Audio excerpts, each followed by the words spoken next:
página. Ó.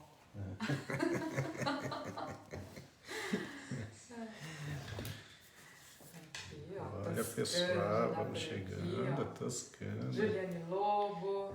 Abraço, A pessoal. Danila. Que legal. A Letícia já. Estúdio Então, novo. Estúdio novo, gente. Boa noite, Boa noite. Letícia. Boa noite, Juliana.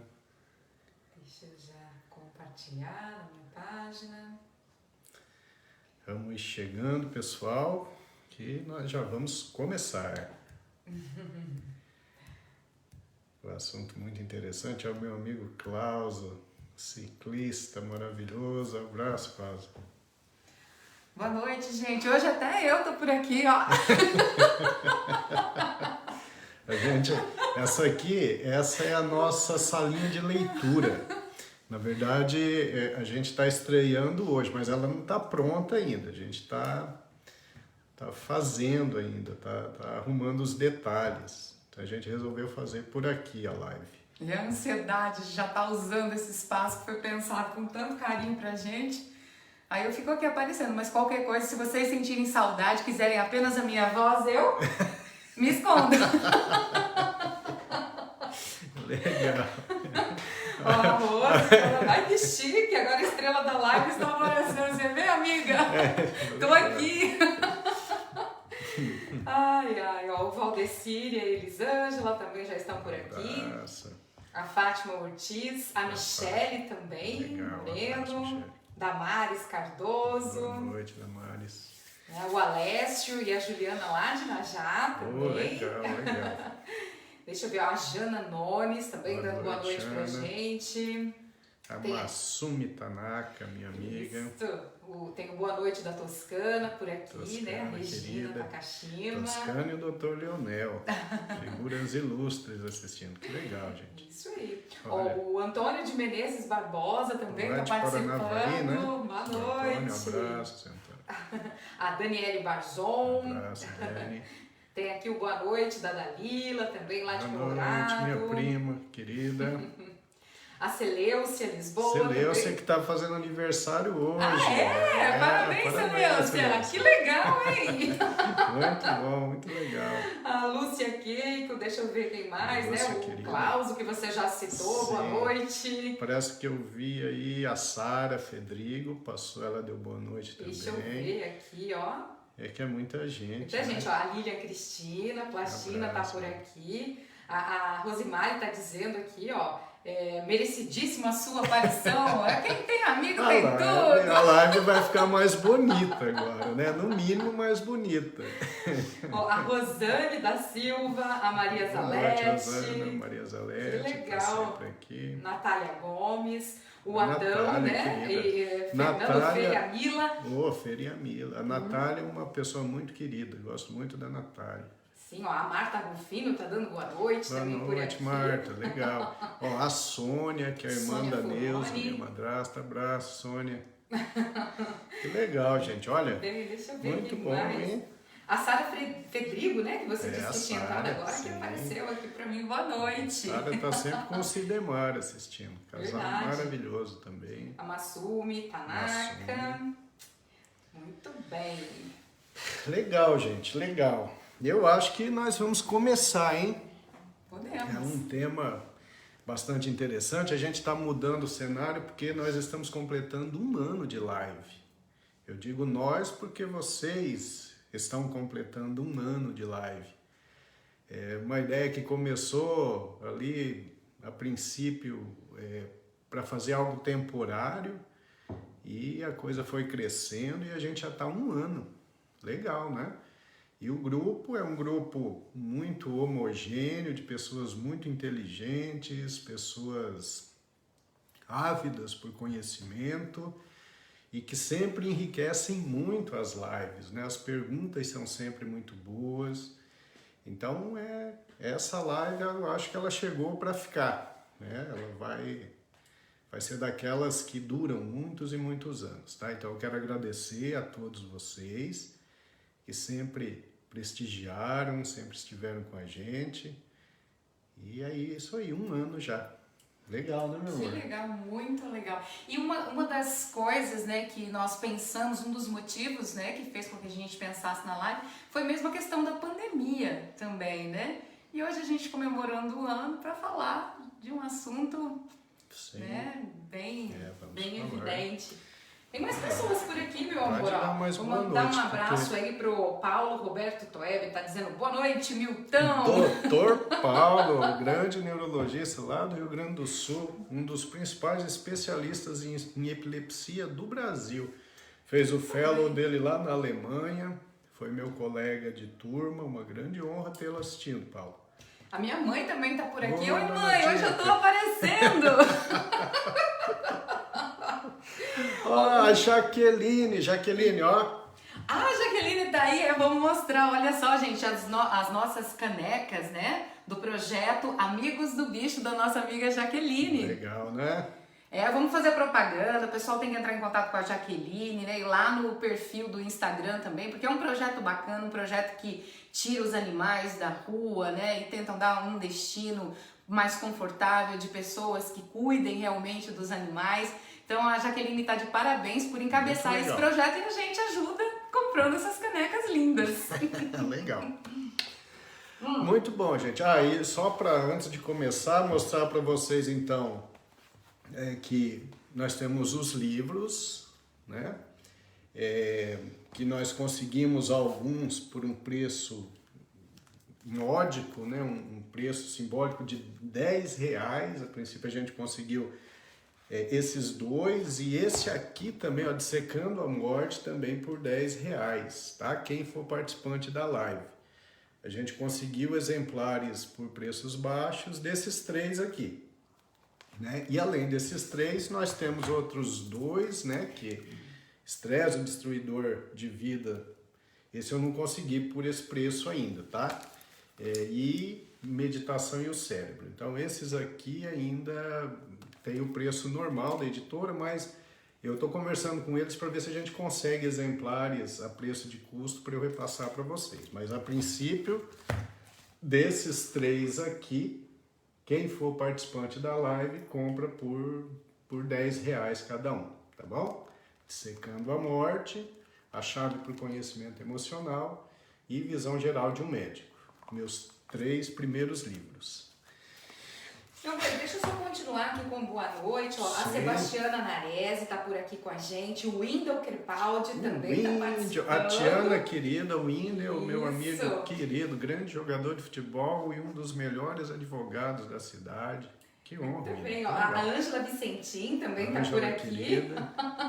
e a Helena Grisio lá de Najá também participando. A Daniele Barzon disse que está com a gente desde a segunda live. Que legal, e ela não perde, né? Sim, é uma das nossas sócias aqui, né, na live. Legal. O Fábio Lopes também. O Fábio, meu cabeleireiro. Boa noite. A minha irmãzinha que tá vendo a gente lá em Najá, com toda a família, o Davi, o meu cunhado. Isso, a Solange Betaza tá por aqui. Querida, legal. Juliane Lobo, deixa eu ver quem mais aqui que tá. A Gisele Cecília, deixa eu ver. Gisele. Marcelo e Gino também tá por aqui. Craque Marcelo e Gino lá de Colorado. Isso. E é isso aí, meu amor. Pode gente continuar que depois no meio da live a gente continua com os boa noites. Vamos começar. Então hoje o tema ele é um tema assim muito esclarecedor, tá? Então nós vamos falar sobre as complicações neurológicas do Covid-19. Bom, há 1 ano e meio mais ou menos surgiram então os primeiros casos e desde então a gente vem aprendendo sobre o SARS-CoV-2, que é o vírus que produz Covid-19, e a gente tem aprendido cada vez mais, né?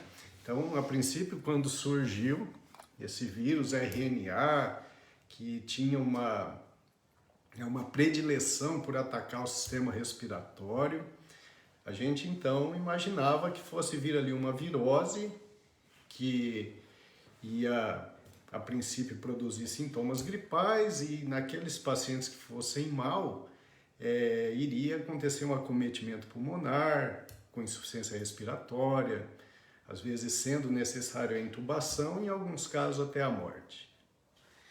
Bom, logo nos primeiros meses, a comunidade científica mundial começou a observar que o vírus ia muito além disso. Esse vírus, ele atacava outros órgãos e outros sistemas orgânicos além do respiratório. A gente foi conhecendo mais sobre o vírus, né? Então a gente começou a saber que o vírus ele se anexava à célula humana através da sua proteína de superfície, que é a proteína spike, que é a proteína S. Então essa proteína do vírus, ela se agregava à célula humana nos receptores do que a gente chama de enzima de conversão de angiotensina tipo 2. Essa enzima de conversão de angiotensina 2, ela está presente em múltiplas áreas do organismo. Então, depois ficou bem claro por que o vírus não acometia só o pulmão. Mas nós temos esse receptor no cérebro, no coração, nos rins, no intestino. Então aí a gente começava a entender o porquê que muita gente tinha o problema e não ficava só no sistema respiratório. Às vezes, as pessoas faziam insuficiência cardíaca, às vezes faziam arritmia cardíaca, às vezes faziam insuficiência renal, às vezes tinha uma gastroenterocoliite terrível com diarreia, às vezes faziam um acometimento cerebral intenso. Então eu tive a oportunidade de ver pacientes que fizeram encefalite, por causa de uma tempestade inflamatória cerebral, que fizeram trombose venosa cerebral, que fizeram acidente vascular cerebral isquêmico, acidente vascular cerebral hemorrágico. Nos quadros agudos, muitos pacientes desenvolviam síndrome psicótica. Então, a gente foi vendo que o vírus ele era muito mais complexo do que pareceu no início, né? E os estudos vêm seguindo. E, bom, quando a gente achou que estava começando a entender o vírus, nós começamos a observar na clínica, no dia a dia, e os estudos começaram a aparecer a respeito das complicações do pós-Covid. Então não era apenas a fase aguda. O Covid-19 não é simplesmente a gente pegar a infecção e depois a gente está curado. A gente vai ver na live de hoje que existe uma quantidade considerável das pessoas que pegam o Covid, às vezes de forma leve, e posteriormente ficam complicações. Eu vou falar aqui especificamente das complicações neurológicas. Mas essas complicações não são apenas neurológicas. Então, os cardiologistas, por exemplo, têm observado pacientes que ficam com arritmia cardíaca, alguns que ficam com insuficiência cardíaca congestiva, pacientes que ficam com alterações pulmonares residuais, às vezes após o acometimento pulmonar da fase aguda, fica a cicatriz, fica a fibrose, e isso dificulta, então, a respiração. Então, a partir disso, a partir desse conhecimento de que existia a possibilidade de complicações pós-Covid, o mundo científico tem se embrenhado nessa mata virgem, nessa mata totalmente fechada dentro da ciência, para entender o porquê que existe a síndrome pós-Covid. E já é hora das pessoas, de maneira geral, não só da comunidade médica, comunidade científica, começarem a entender que existe a síndrome pós-Covid. O que me levou a falar sobre isso? Primeiro porque nós temos estudado sobre isso. Aqui no Brasil a gente tem estudado, tem catalogado dados a respeito de síndrome pós-Covid. E eu tenho tido uma experiência muito significativa nesse sentido. E também porque eu comecei a ver a falta de compreensão no relacionamento de trabalho para as pessoas com síndrome pós-Covid. Então, a gota d'água para eu vir aqui falar para vocês hoje sobre esse assunto foi um paciente meu que trabalhava numa empresa há mais de 10 anos, era um excelente funcionário. Ele teve Covid, não foi muito intenso dele, ele não precisou de internamento. Teve algum acometimento pulmonar, não precisou de internamento. E ele ficou bem da fase aguda. E quando ele voltou para o trabalho, semanas depois, primeiro que ele tinha uma indisposição terrível, ele sentiu uma fraqueza muito grande. E segundo, que ele não conseguia mais desempenhar aquele papel profissional que ele fazia com facilidade. Ele tinha uma disfunção executiva. Aquelas coisas que antes ele fazia com uma facilidade grande, agora ele não conseguia fazer. Então ele não rendia profissionalmente, ele não produzia como antes. E ele acabou sendo, depois de um tempo, dispensado. E o que eu vi naquele momento foi que, certamente, o empregador interpretou aquilo não como uma doença, mas como uma falta de vontade da pessoa. Quando na verdade não. Ele estava doente, ele estava com síndrome pós-Covid. Então é algo novo, mas que as pessoas precisam saber que existe, né? Então depois do Covid, aquela fadiga, aquela falta de disposição não é frescura das pessoas. Não é porque a pessoa não quer trabalhar, é porque o Covid pode deixar sequelas, tá certo? Então é sobre isso que a gente vai falar hoje. Meu amor, mais algum boa noite? Muitos mesmo, que gostoso. Abraço. Ó, a Lígia Sartori tá por aqui, Lígia, dando abraço, boa noite Lígia, pra gente. O Gerson Rodrigues, o Abraço, José Gerson. Ana, Claro, olha o meu amigo Ana, abraço. legal. o Gesimiel Patrícia, Abraço. devem ser os dois aqui, né? A Sim. Branca, Oi, a Branca, Fátima abraço. Ortiz também me mandou um recadinho muito fofo, viu, Fátima? Obrigada. A Sheila Balbo também tá com a Oi, gente. Sheila, abraço. A Margarete Malafaia, lá de Belzonte, também tá por aqui. Belo Horizonte, que legal, legal. A Rosana Santos, a Catarina Miyuki, Catarina, querida, sim. isso, a Lohane Teixeira, Oi, Eliane Lohane, Valério, lá de abraço. Najá. Olha, legal, legal. Sabina Andréia e também a Lucimara Mazaral também está por aqui com a gente. Mazaral. Abraço, legal. Muito bom, Isso aí, muito bom. Então tá, então vamos lá. Então, antes de falar das complicações propriamente ditas, eu vou falar do Covid, tá? Então, Covid-19, a princípio, é uma infecção respiratória aguda causada pelo coronavírus, né, que é o SARS-CoV-2. O SARS-CoV-2 é o 7º coronavírus conhecido a afetar o ser humano.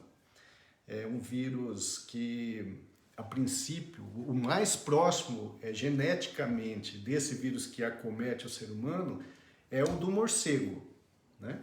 Então esse vírus ele surge em Wuhan, ali começa uma epidemia que posteriormente se transforma numa pandemia. E esse vírus é propagado através de gotículas dos perdigotos, quando você fala das gotículas de secreção nasal. Então, o indivíduo que está tossindo, está espirrando, se ele tiver, obviamente, contaminado com o coronavírus, ele então vai espalhar esse vírus no ambiente. Também as gotículas que caem nas superfícies podem depois serem um motivo de transmissão. Então alguém vai lá, coloca a mão onde tem as gotículas e leva a mão na boca, no nariz ou no olho. Então essa é a forma convencional de transmissão, né? Então o vírus com a sua proteína spike gruda na célula, adentra a célula com seu RNA e faz com que a célula humana trabalhe pro vírus. Então a célula produz um monte de outros vírus até que a célula morre e libera um monte de vírus. Esse monte de vírus, cada um vai chegar numa outra célula e assim vai fazendo a destruição celular. Tá? O período de incubação do vírus é de 2 a 14 dias, né? Esse período de incubação. Então é o tempo em que você entra em contato com o vírus e vai desenvolver a doença. Então é de 2 a 14 dias.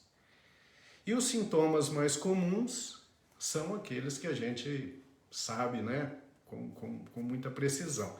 Então a coriza, tosse, dor de cabeça, a dor de garganta, a anosmia, que é a dificuldade de sentir cheiro.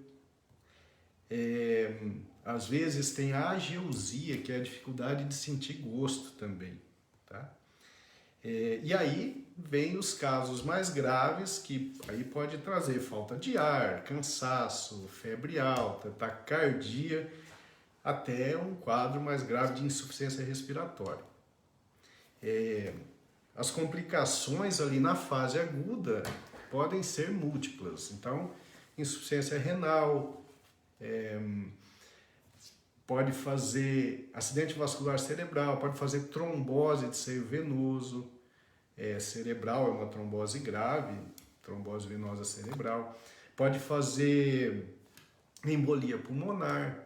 Então, na fase aguda, existe sempre uma chance de múltiplas complicações, principalmente naqueles pacientes que já estão internados, né? O tratamento é muito individualizado, né? Tem uma discussão, ou pelo menos tinha uma discussão muito grande, mas hoje a gente já tem diretrizes para o tratamento, né? A princípio as diretrizes eram mais das sociedades grandes, como a Sociedade Brasileira de Infectologia, a Sociedade Brasileira de Pneumologia e Tisiologia, a Associação Brasileira de Medicina Intensiva. Então já havia protocolos de tratamento, mas com muitas discussões. E hoje, agora em maio, o CONITEC, que é a Comissão Nacional para a Incorporação de Novas Tecnologias no SUS, que é um órgão do próprio Ministério da Saúde, determinou diretrizes para o tratamento do Covid-19. Então hoje, se o médico quer tratar de uma forma científica, basta ir lá no site do Ministério da Saúde e olhar as considerações do CONITEC, as considerações do próprio Ministério da Saúde, e essas orientações elas são advindas da ciência mais profunda, mais apurada. Então, é óbvio que esse tipo de discussão não deve estar no meio leigo, né? Eu vejo as pessoas falando de tratamento, mas isso é uma discussão, obviamente, para os médicos.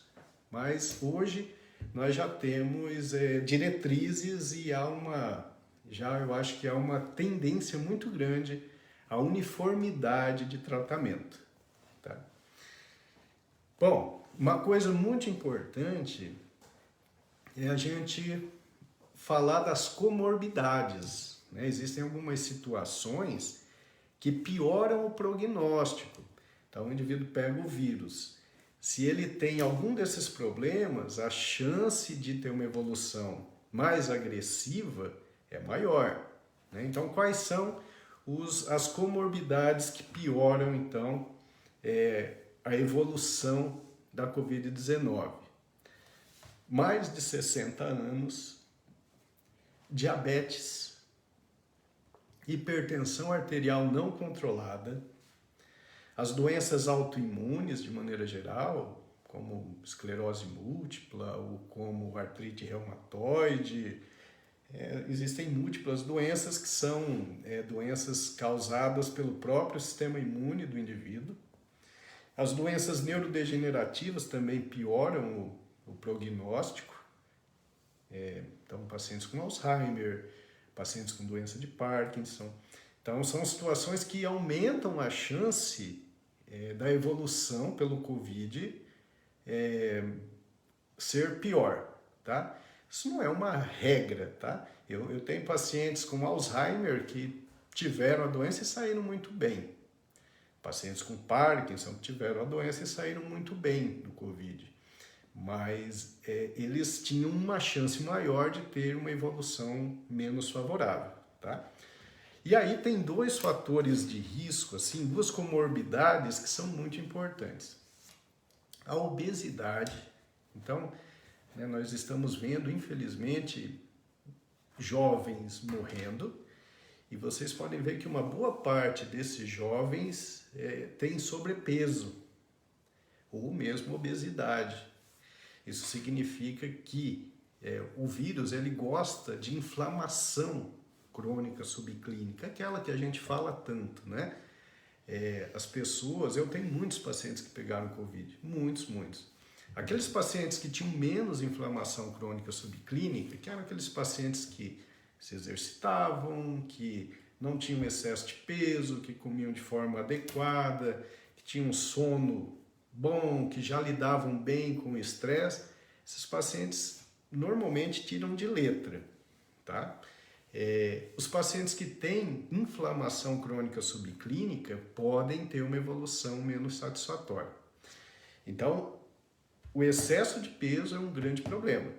Ele é uma comorbidade significativa para que a evolução do Covid-19 seja menos favorável. E aí eu mostrei numa das lives anteriores a relação do sedentarismo com pior prognóstico. Eu mostrei para vocês um estudo espanhol com uma quantidade muito grande de casos, um acompanhamento de 1 ano, mostrando o seguinte, que aquelas pessoas que praticavam atividade física, elas tinham uma chance muito menor de internamento, uma chance muito menor de precisar de internamento de UTI e uma chance muito menor de morte. Então, quem tem medo do Covid tem medo do sedentarismo. Ah, mas eu não quero ir na academia porque lá tem aglomeração. Bom, você não precisa necessariamente ir para uma academia para se exercitar. Se você tem preocupações com aglomeração, e essa preocupação é muito válida, você vai sair para caminhar num ambiente onde não haja aglomeração. Escolha um lugar e vá fazer sua caminhada. A atividade física é importante. Então, comorbidades importantes para que o Covid tenha uma evolução pior. Então, vocês já conhecem e a gente tem que tentar evitar essas comorbidades quando é possível. Ah, mas eu já sou diabético. Tudo bem, então é um motivo mais sério para que você controle melhor o seu diabetes. Faça um esforcinho a mais. Se não for no remédio, faça um esforcinho a mais na dieta. Ah, eu sou hipertenso, está sem controle minha hipertensão. Tudo bem, vamos procurar o cardiologista e aí ele vai controlar a sua pressão. Você vai reduzir o sal da sua comida, você vai se exercitar mais e vai controlar a sua pressão.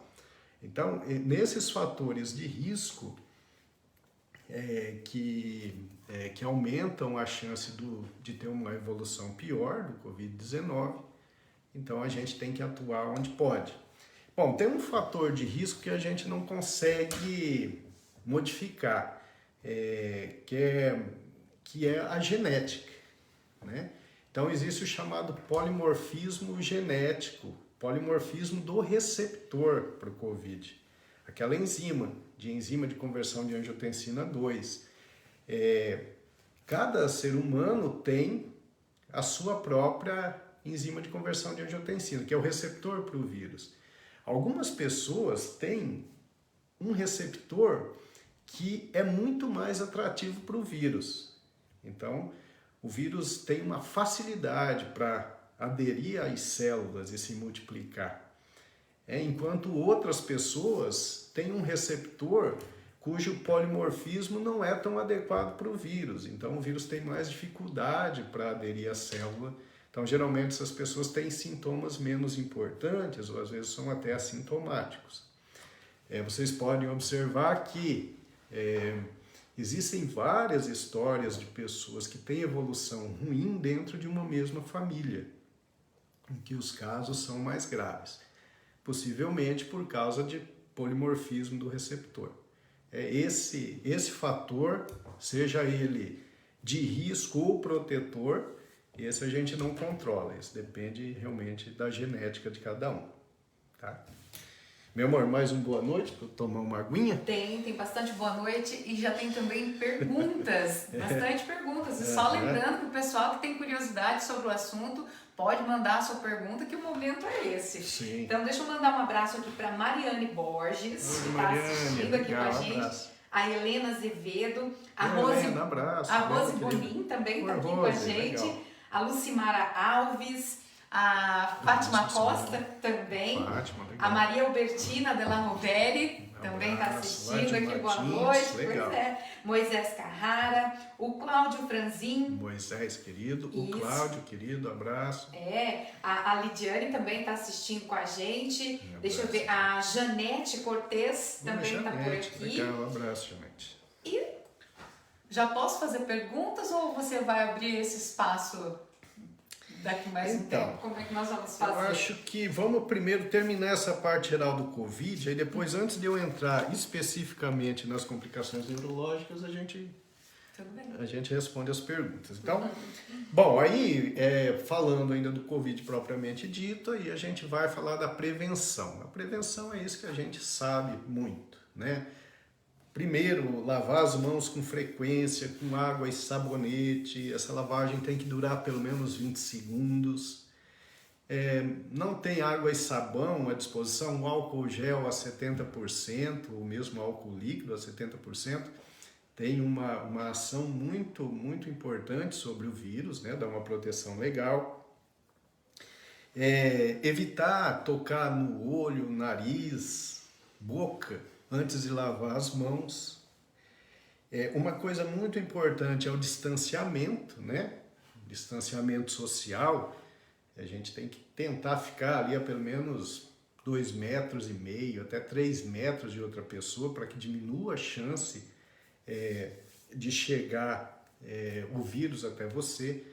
O uso de máscara é imprescindível, gente, tá? Eu sei que tem muita discussão sobre isso, mas são muitos os trabalhos que mostram. E assim, é uma coisa bastante lógica, né? Bom, quando o cirurgião entra para operar um paciente, e ele não pode passar bactéria, porque o paciente vai estar com o abdômen aberto, por exemplo, ele não pode passar vírus ou bactéria para o paciente. O que ele faz? Ele põe a máscara, né?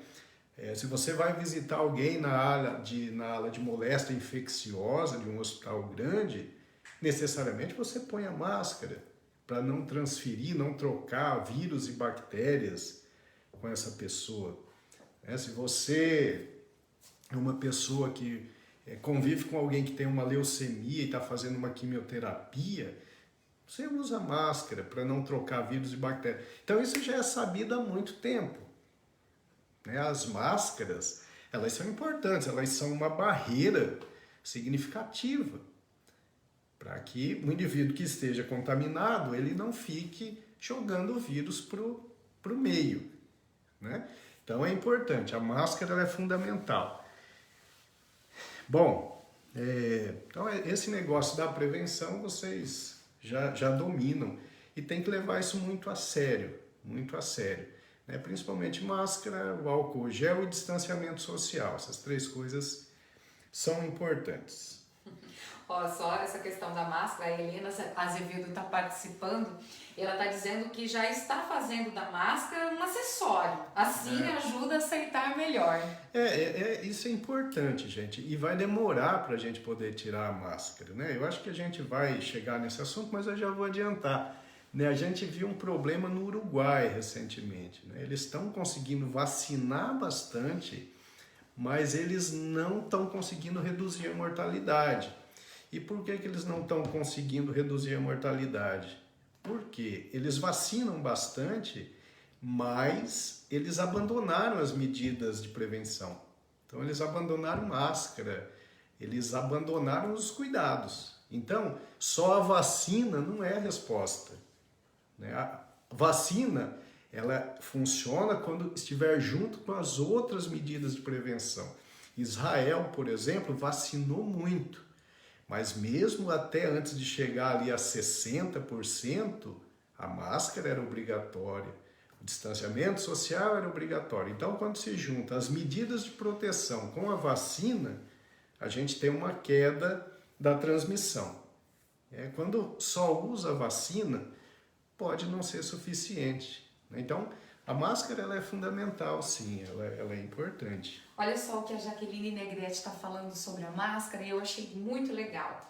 O uso de máscara é um critério que vou utilizar mesmo pós-Covid. Faz 2 anos que não pego nem gripe. Então, isso é legal, já que hoje alguém me perguntou isso no consultório.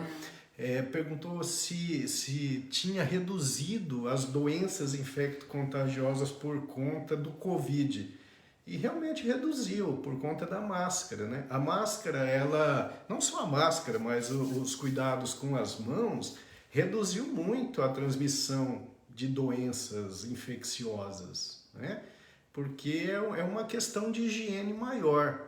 Então, eu acho que por enquanto a gente precisa se habituar à máscara e fazer como... Foi a Jaqueline ou a Helena que falou que usa como um acessório, né? Eu acho que por enquanto é isso que a gente tem que fazer. Né? A gente espera que mais para frente haja um controle adequado. Geralmente é quando se atinge uma quantidade grande da população já vacinada e aí a taxa de infecção despenca. É lógico que tem uma variável aí, né? A variável é a variante, o risco das variantes. Então, o mundo está tendo dificuldade para vacinar, né? Há uma escassez de vacinas e o que acontece é que, como está se vacinando muito lentamente na maior parte do mundo, o vírus ele vai sendo transmitido de pessoa para pessoa e o interessante é que quando ele sai de uma pessoa e passa para outra, ele já sai um pouco diferente, ele já adquire algumas características do material genético daquele hospedeiro. Então já é um vírus um pouquinho diferente. Então quando tem essa transmissão seriada, repetitiva, em alta intensidade, a chance de surgir variantes mais agressivas é maior. Né? Então nós temos, por exemplo, essa variante Delta aí, que é a variante da Índia, ela tem um índice de transmissão muito maior. Então, felizmente, ela ainda é sensível à vacina. Mas se a gente demorar muito para vacinar, o que vai acontecer é o grande risco de surgir uma variante com escape em relação à vacina, com escape imunológico, que é chamado cientificamente. Então, nós corremos o risco de surgir um vírus que seja resistente a essas vacinas que nós temos no momento. E aí a gente perde toda a vacinação que foi feita. Então, por isso que o ritmo de vacinação é muito importante. Mas não é só a vacinação, nós temos que continuar tomando os cuidados, tem que manter a prevenção. Meu amor, olha, quem está assistindo hoje a live com a gente é a Leidiane, lá de Xambrê. A minha irmãzinha, abraço, Leidiane. Beijo pra você, viu, cunhada? Saudade. A Luana também entrou agora, disse, hoje estou atrasada, legal, mas chegou. Legal. A Isa também mandou uma mensagem aqui que está assistindo a live pelo celular do João. Que legal, é esse o João. Esse casal é maravilhoso, hein? Verdade, viu? Um abraço para vocês, pessoal lá de Curitiba. Legal. E também, quem está mandando um abraço aqui para você, dizendo que é seu fã, é o Alexandre Magno de Carvalho. É o Mineiro. Mineiro, um dos melhores atacantes que eu já vi jogar. Tem a foto dele aí? Vamos ver se ele... Deixa eu ver aqui, peraí, meu amor. Nossa, joga demais. O maior terror foi quando eu joguei contra o Mineirinho. Mineiro, ele pega a bola e parte pra cima, ninguém segura. Fantástico, abraço, que legal. Muito legal, né? Muita gente aqui, ó. E quando você falou, né, da questão da máscara, e a Helena falou sobre a questão também do acessório, a Vilma disse uma coisa, e é verdade, né? Ela disse que antigamente, ó, antes da pandemia, escolhia os óculos de sol. Agora é a máscara que combina com o look do dia. É isso aí. Máscara combinando com a blusa, com o sapato, com o cinto. A gente tem que tentar tirar um bom proveito, né, disso. É agradável? Não é difícil, mas é necessário. Nesse momento é necessário, né? Bom, então ainda complementando para a gente não deixar nada para trás do Covid, aí tem os testes diagnósticos. Bom, como é que eu vou fazer, como é que eu vou saber se tem Covid ou não? Né? Então, além do quadro clínico, que geralmente é um quadro gripal, um quadro respiratório, nem sempre é assim, tá? Tem gente aí da live que a gente descobriu o Covid por causa de uma dor de cabeça que não melhorava. Né? Ela não tinha febre, ela não tinha tosse, tudo que ela tinha era uma dor de cabeça frontal, a gente investigava, não encontrava nada. Depois de uns dias testando para Covid, descobrimos o que era. Mas, de maneira geral, é um quadro gripal, com tosse, espirro, dor de garganta, a perda da capacidade de olfação, às vezes a alteração gustativa, aquela garganta que arranha, né? Bom, enfim. Mas aí eu quero fazer um teste para saber. E aí que as pessoas erram demais, né? As pessoas não sabem qual exame deve fazer. Tem que sempre perguntar para o médico. Então nós temos alguns testes básicos, né? Nós temos o teste que se faz de fase aguda, que é aquele teste da fase inicial. Então nós temos o RT-PCR, que é a reação em cadeia de polimerase em tempo real, e esse é o melhor exame. Né? Esse exame, então, a coleta é feita com o suave, com aquele cotonete, que vai lá no fundo do nariz para coletar. E aí, no laboratório, é estudado, então, uma sequência genética do vírus, e esse é o exame mais preciso que nós temos. Ele tem uma sensibilidade formidável. O inconveniente é que ele é mais caro e ele leva um dia para ficar pronto, tá? E ele deve ser feito nos primeiros 7 dias, tá? Não adianta fazer depois do 7º dia, porque aí a sensibilidade dele vai caindo. Então, de preferência fazer na primeira semana dos sintomas. O outro exame que a gente tem para essa fase inicial é a pesquisa de antígeno do SARS-CoV-2. Pesquisa de antígeno também é feita a coleta com suave, com cotonete, e é estudado então uma parte da estrutura viral. Tá? A sensibilidade desse exame é de 96%, é uma ótima sensibilidade. Então, se você tem o vírus, o exame tem 96% de chance de identificar o vírus. E o ideal é que se faça ali até o 5º dia dos sintomas. É a hora certa de fazer esse exame. E a grande vantagem é que em 2 horas você já tem um resultado. E é bem mais barato do que o RT-PCR, tá? Amor, aproveitando que você está falando de exame, a Rosane, ela quer saber se tem algum exame de Covid para saber se a pessoa já teve Covid, mas não sabe. Então, é o que eu ia falar agora. Tem a pesquisa de anticorpos, né? A pesquisa de anticorpos, ela pode mostrar se você já teve. Na verdade, 90% dos indivíduos que tiveram a infecção, que tiveram o Covid, vão ter os anticorpos positivos depois de 28 dias. Tá? Então, a grande maioria, só 10%. 10% das pessoas podem pegar Covid e não ter anticorpos detectáveis depois. Tá? Isso é possível. A coleta de sangue, para você ver anticorpos, tem que ser pelo menos 14 dias depois do início dos sintomas.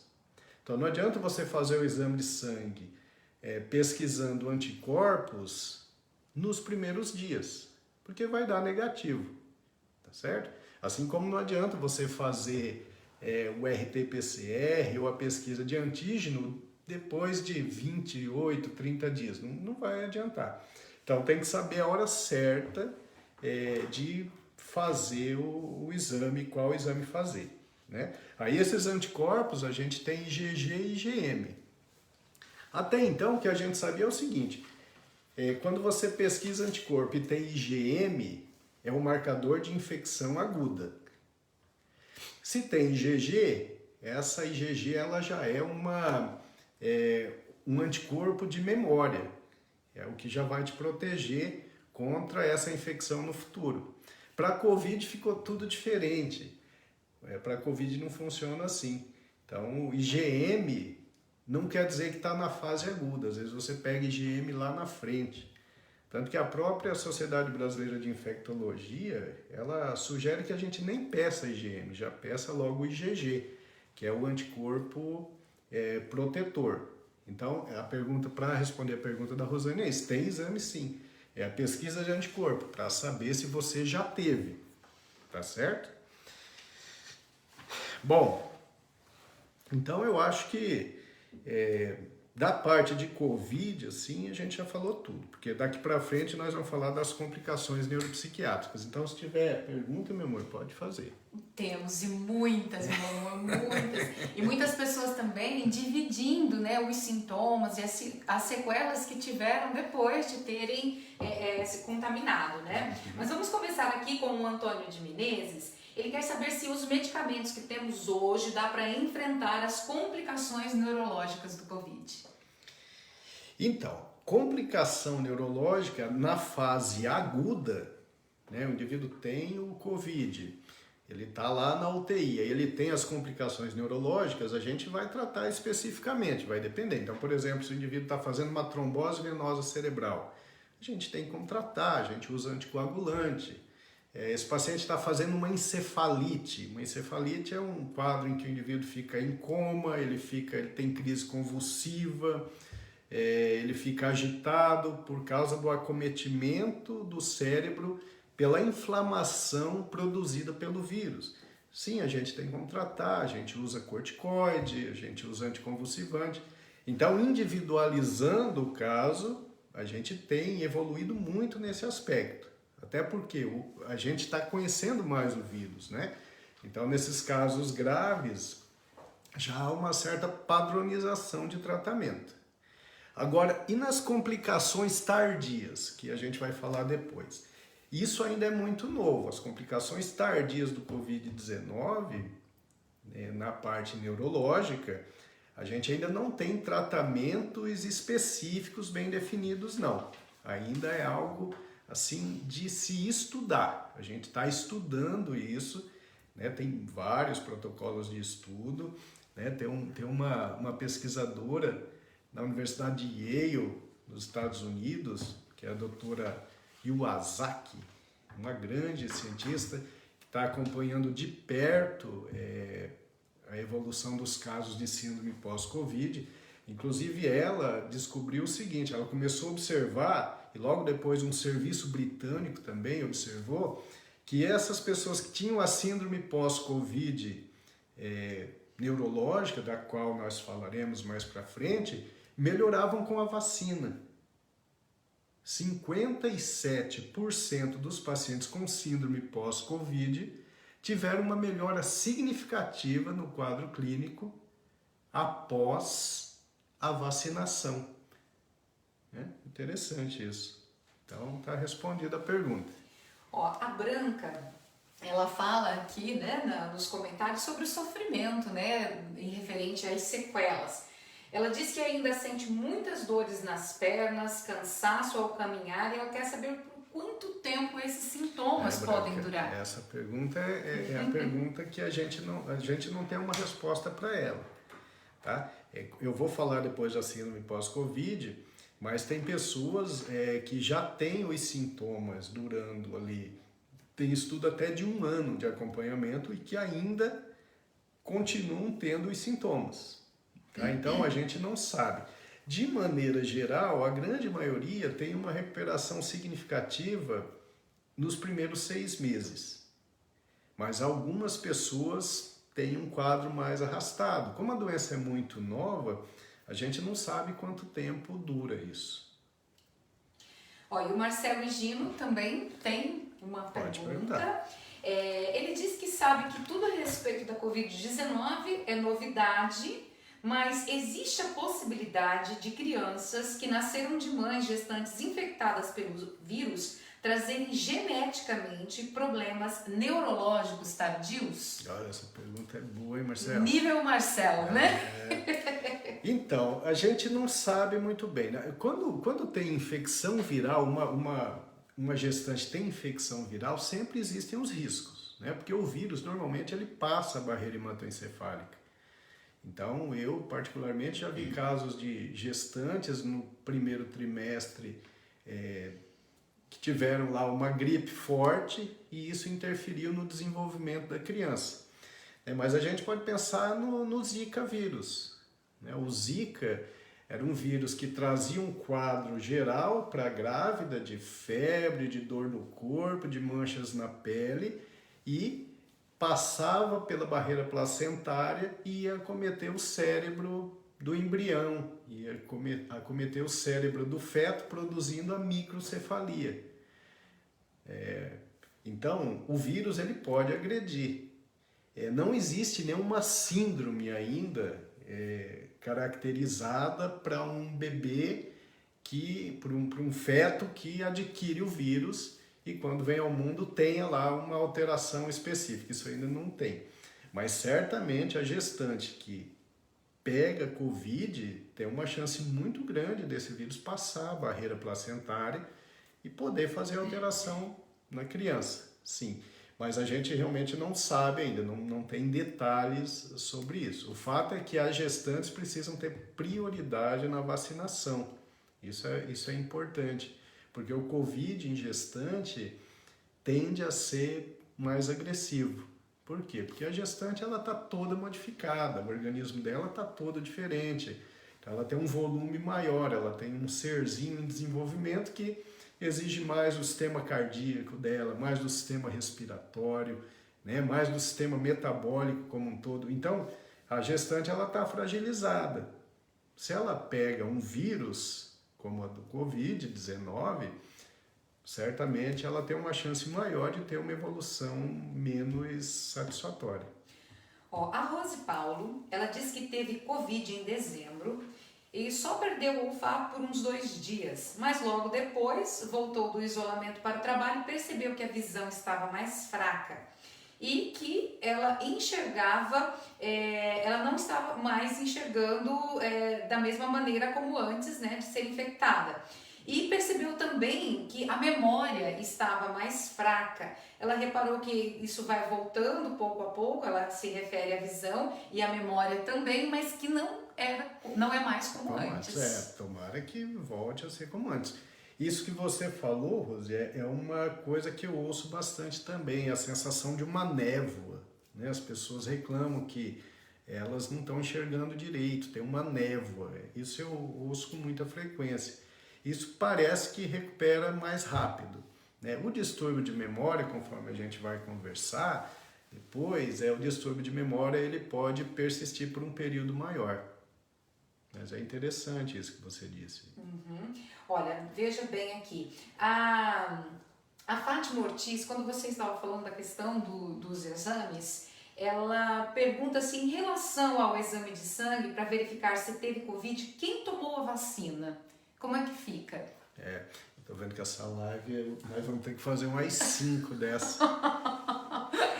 Fátima, é assim, ó, é um assunto muito controverso, inclusive no meio médico, tá? Mas é assim, você toma a vacina. A vacina, ela te protege de 2 formas. Ela estimula a produção de anticorpos, e esses anticorpos são esses que a gente pode dosar no laboratório. Ou a vacina, ou não. E a vacina altera a sua imunidade celular. Então, é imunidade humoral, que é a produção de anticorpos, e imunidade celular, que é uma outra forma de defesa. Quando você dosa o seu anticorpo, que aí tem que ser o anticorpo neutralizante, para ver se a vacina produziu o anticorpo, bom, algumas pessoas têm esse anticorpo neutralizante positivo, outros negativo. Os que não têm anticorpos neutralizantes depois da vacina não estão protegidos? Errado, estão protegidos sim. Por quê? Porque não é só pela imunidade humoral. A proteção ela se faz também pela imunidade celular. Então, volta e meia eu vejo essa discussão, mas eu já vi o pessoal do CDC americano discutindo isso no Journal American Medical Association. Eles fazem uma live no meio da semana, eu acompanho, e eu vi gente muito importante, chefes de serviços de imunologia, chefes de serviço de doença infecciosa, virologistas falando sobre isso, e a grande maioria diz o seguinte: não adianta fazer esses anticorpos neutralizantes, porque isso é uma das formas da vacina te proteger. A outra forma é através do estímulo da imunidade celular, e isso você não vai medir, não tem como medir, entendeu? Então, eu particularmente, eu tomei a Coronavac, fui um dos primeiros a tomar vacina lá no início, como médico da linha de frente, e eu não sei se desenvolvi anticorpos neutralizantes ou não. Eu não fui atrás, por quê? Não vai me trazer informação nenhuma. Isso, se tiver anticorpos neutralizantes, tá me protegendo. Se não tem, não tá me protegendo. Não, esse raciocínio está errado, porque a imunidade celular a gente não vai avaliar pela dosagem de anticorpos, tá certo? E a Celeuce Lisboa está dizendo também, dividindo com a gente a situação que ela viveu. Ela disse que depois da Covid, a fibromialgia dela piorou bastante. Opa, isso é um detalhe importante. E que os braços doem 24 horas por dia, que o dedo polegar da mão direita está praticamente imóvel, que fica muito inchado. Ela está fazendo fisioterapia, acupuntura, essas coisas, mas que ela sente muita fraqueza muscular. Sim, isso é uma característica da síndrome pós-Covid, conforme nós vamos falar. Ok. Interessante. Mais perguntas, então? Aqui também? Fitinha, eu acho que nós temos algumas perguntas, assim, tem muita gente, assim, com aquela ansiedade de saber até quando? Até quando vai? Essa pergunta é a pergunta de $1 milhão. É verdade. A gente não sabe até quando vai. Eu acho que a gente sabe o que tem que ser feito, né? E eu acho que a humanidade não estava de forma alguma preparada para a pandemia, porque o que tem que ser feito? Primeiro era se criar vacina, né? Em 1 ano se criou vacinas. Essas vacinas são perfeitas? Não, não são, porque em 1 ano, gente, criar uma vacina exige, sabe, até então a gente imaginava uma vacina rápida sendo produzida em 10, 15, 20 anos. A gente conseguiu ali 5, 6 boas vacinas em 1 ano. Bom, então, tudo bem, a vacina a gente conseguiu. Aí a gente precisava de uma estrutura mundial para distribuição de doses rapidamente, para imunizar a população rapidamente. Porque se a gente conseguisse isso, a gente conseguiria controlar mais rápido a pandemia. Então, se a gente vê, a gente está vendo agora na Inglaterra, por exemplo, as pessoas estão vivendo melhor. Em Nova York, as pessoas estão passeando no Central Park, maravilha. Mas são países que conseguiram vacinar uma boa parte da população muito rapidamente. Essa é a realidade deles. Israel, maravilha. A gente tem alguns países pequenininhos em que acabou a doença, vacinou rápido. A Islândia, por exemplo, conseguiu praticamente erradicar. A Nova Zelândia foi muito bem. Países menores com menos complexidade que o Brasil.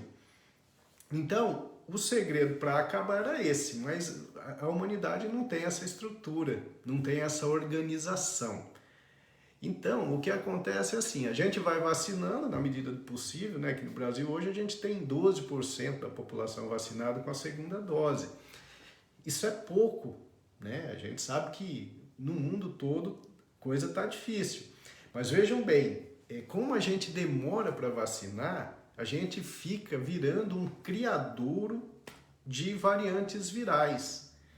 Então, não dá para a gente saber o que vai estar acontecendo daqui 4, 5 meses, se não vai surgir uma outra variante. E se surgir uma variante mais agressiva do que a que nós temos, e principalmente se for uma variante que tem escape imunológico, ou seja, que não vai ser sensível a essas vacinas, a pandemia volta de novo àquele estágio inicial. Então eu não sei quando vai acabar, eu não sei porque, né, o mundo está muito complexo, as coisas estão muito difíceis, e então é uma resposta que realmente eu acho que ninguém tem no momento. O que a gente tem é medo, na verdade, é medo do que vem por aí, principalmente no ritmo lento de vacinação, né? E a chance enorme de surgimento de novas variantes que possam ser mais agressivas. E aí, a gente continua com as perguntas ou você vai Pode falar perguntar, agora? meu amor, eu tô vendo aqui que provavelmente a gente vai ter que fazer outra live. Nós temos aqui algumas perguntas assim bastante interessantes, mas uma coisa que eu achei muito legal é a importância da máscara que os nossos participantes estão me relatando, né? O Marcelo Egino, por exemplo, disse que na gaveta deles agora tem mais máscara do que cueca. E o pessoal tá aqui, ó, morrendo de rir no depoimento dele. Que legal, máscara é importante. Certo, né? Sim. Ó, vamos lá então. Deixa eu ver aqui onde é que está a pergunta, porque eu fui. Aqui, ó. A Jaqueline Negrete, ela gostaria de saber se a ciência já tem uma definição concreta de qual foi realmente a causa do surgimento da doença. Eita, Jaqueline, que pergunta dura, hein? Essa aí também ninguém tem resposta. Mas eu vou dizer uma coisa para vocês, ó. Esse vírus, esse SARS-CoV-2, ele estava para surgir, né? Então, acho que em 2003 foi quando o SARS-CoV-1 conseguiu passar para ser humano. Esse SARS-CoV-1, ele tinha uma mortalidade alta, ali de perto de 10%. Mas aí essa possível epidemia ela foi controlada logo no início. Em 2013, a gente teve a MERS-CoV. Essa MERS era uma cirurgia, ou era MERS, deixa eu ver, era MERS-SARS, deixa eu ver, que é aquela do Oriente Médio, na verdade, né? Vamos ver se eu tenho aqui, eu não tenho não. Mas é MERS-CoV, é aquela do Oriente Médio, era uma síndrome respiratória aguda do Oriente Médio. Esse vírus, que era um coronavírus, ele também surgiu e ele assustou. Isso foi em 2012, 2013, por aí. Só que ele tinha uma mortalidade muito alta. A mortalidade dele chegava ali a quase 35%. Veja que terrível, né? Mas aí conseguiu também não permitir que esse vírus se espalhasse. Mesmo porque esses vírus que têm mortalidade muito alta, eles não têm muita chance de se propagar, porque ele tem uma virulência muito alta. Então o indivíduo pega a doença e ele não sai por aí espalhando o vírus. Ele fica deitado, ele fica ali mal e ele morre. Então esse vírus tem mais dificuldade para se espalhar, certo? O SARS-CoV-2 é um vírus terrível, por quê? Porque a mortalidade dele é baixa e a capacidade de transmissibilidade dele é muito alta, né? Isso é o ápice da evolução de um vírus. Então, o que aconteceu? A gente sabe que o SARS-CoV-2, o mais próximo que a gente tem dele é o do morcego, realmente, né? Tem no pangolim também, que é aquele bichinho estranho, mas é mais comum, o mais próximo do nosso é o do morcego. Bom, o que acontece?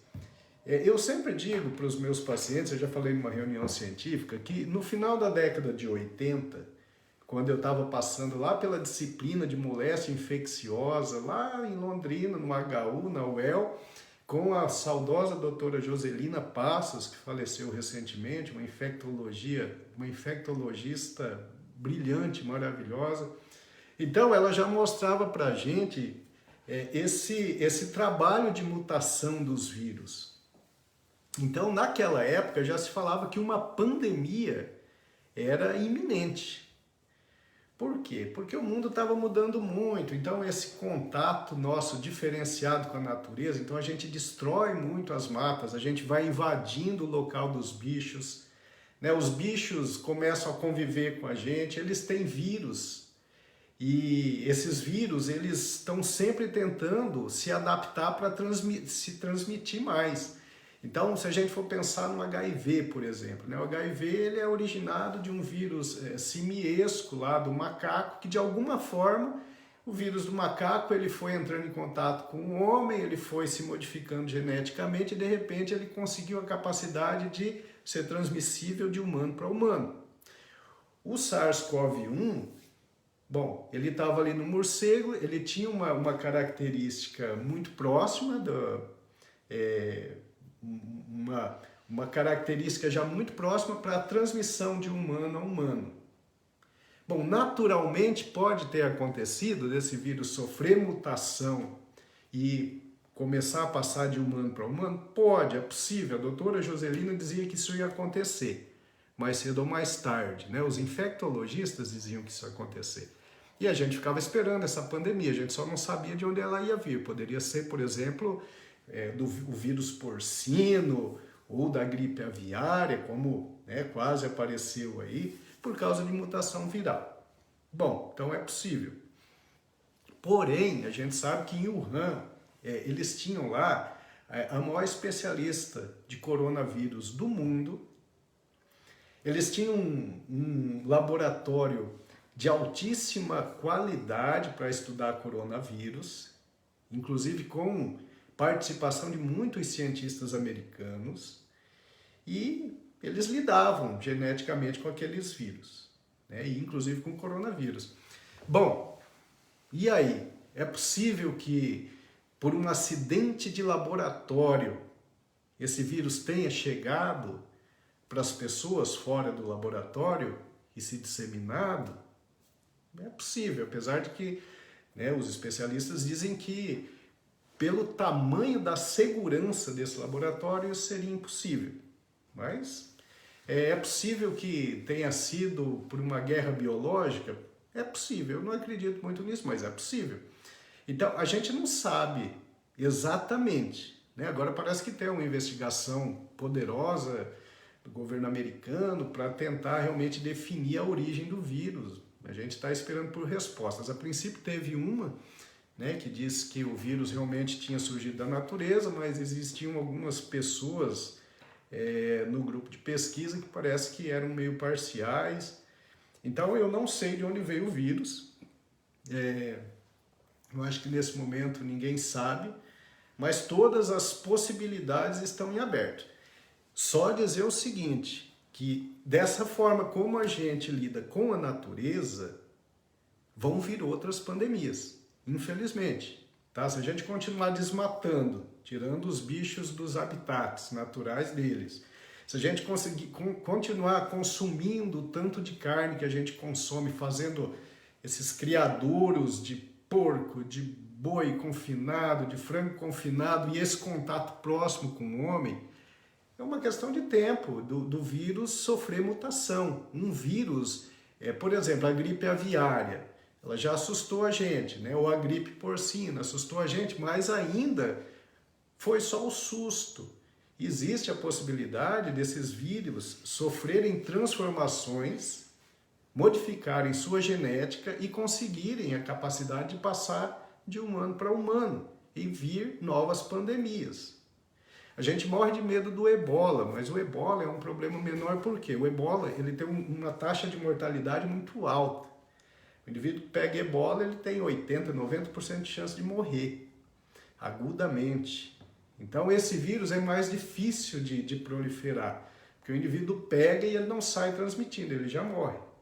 Mas se a gente acha um vírus que tem uma mortalidade bem menor e tem um índice de transmissibilidade maior, esse vírus ele vai ser disseminado. Então a humanidade precisaria mudar o seu comportamento, porque a gente viu que infelizmente nós não estamos preparados, né?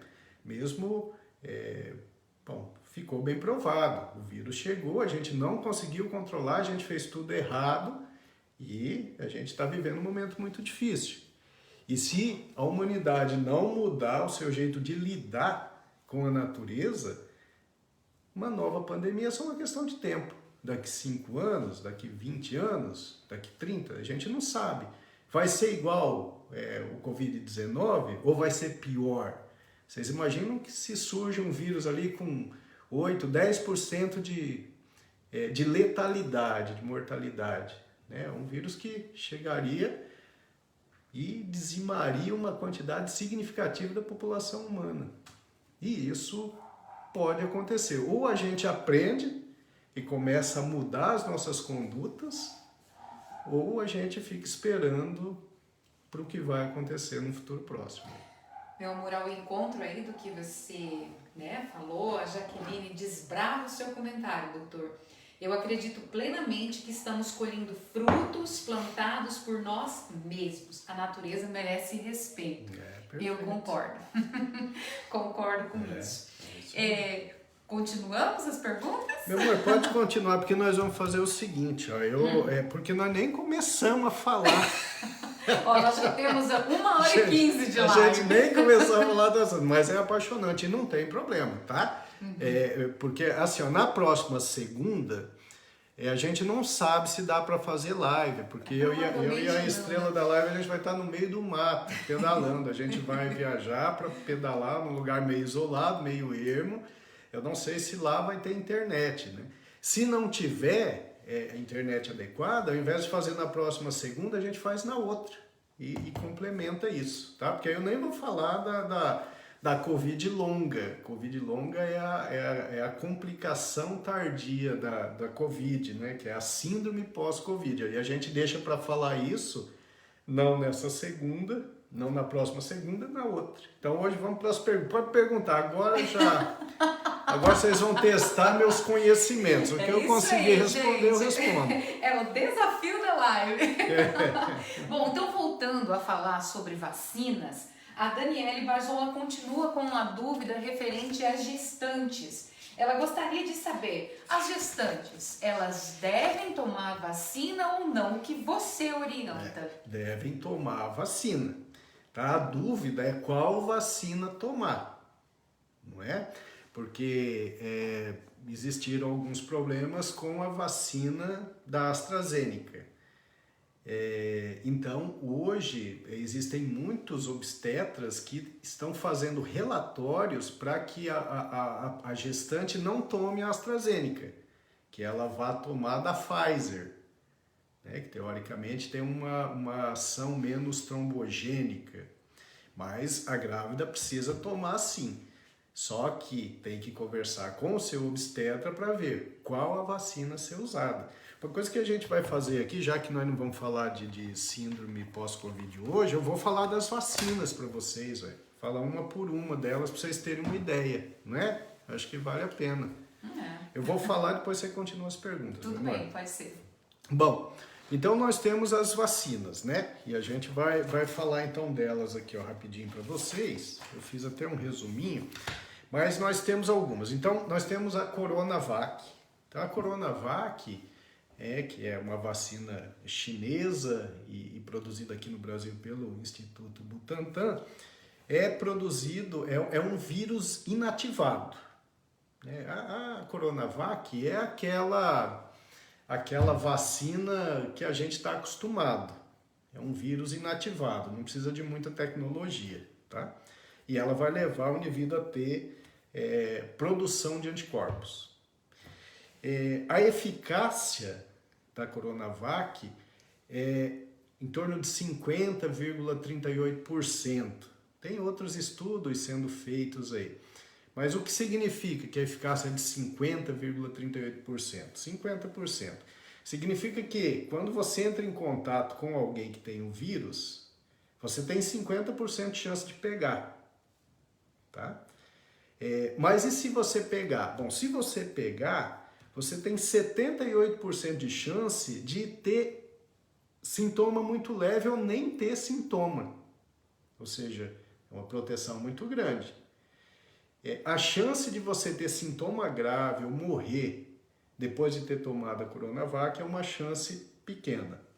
tá? Então, protege. É a vacina que menos protege? É, mas ela dá uma proteção significativa. E se a gente imaginar isso em massa, faz uma diferença, né? Então, em Serrana, por exemplo, que é um estudo, né, que eles estão fazendo em São Paulo. Serrana é uma cidade do interior de São Paulo. Eles vacinaram lá 90% ou 95% da população da cidade em 2 meses. O que aconteceu lá?